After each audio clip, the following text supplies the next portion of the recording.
Tem um momento nos atendimentos que eu aprendi a prestar atenção. A pessoa está descrevendo como toma decisões, como processa um problema, como se prepara para uma conversa difícil. Em algum ponto, ela faz uma pausa e diz: Mas todo mundo faz assim, né?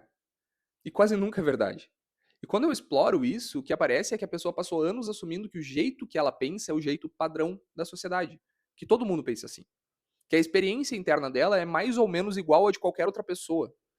Existe uma variável que a psicologia cognitiva levou tempo para levar a sério. As pessoas não pensam no mesmo formato.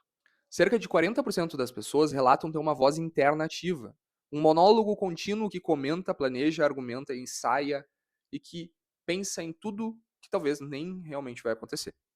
Para essas pessoas, o silêncio mental não existe de verdade. É só o momento em que a voz fala mais baixo. Outros 50% são predominantemente visuais. Quando precisam resolver um problema, não falam consigo mesmos. Eles veem uma imagem, um diagrama, uma cena. Palavras entram depois, se é que entram. E há quem pense, principalmente, em sensações emocionais. O pensamento aparece como um estado corporal, uma direção em que o organismo aponta antes de qualquer verbalização. E também tem quem pense em termos sinestésicos, em memória de movimento, de textura e de som. Esses números são autorrelatados, o que limita a precisão de um estudo. Mas a variação em si está bem documentada, e a maioria das pessoas combina estilos que mudam dependendo do contexto. A implicação clínica disso, mais direta, é a fantasia. A fantasia é a ausência de imagens mentais voluntárias. É a incapacidade de fechar os olhos e visualizar uma maçã, uma face, um ambiente.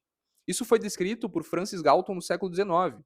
Ficou décadas sem atenção sistemática e foi redescoberta por Adam Zeman, um neurologista da Universidade de Exeter, em 2015.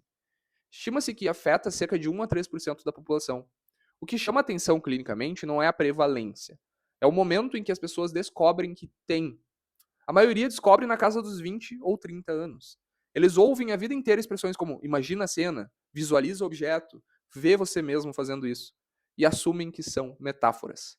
Quando descobrem que outras pessoas literalmente veem imagens ao fechar os olhos, a reconfiguração é significativa. É uma variante da cognição humana que passa décadas invisível porque todo mundo assume que os outros pensam como eles. Existe um teste simples que circula entre os pesquisadores da área. Vamos fazer agora. Fecha os teus olhos e tenta visualizar uma maçã.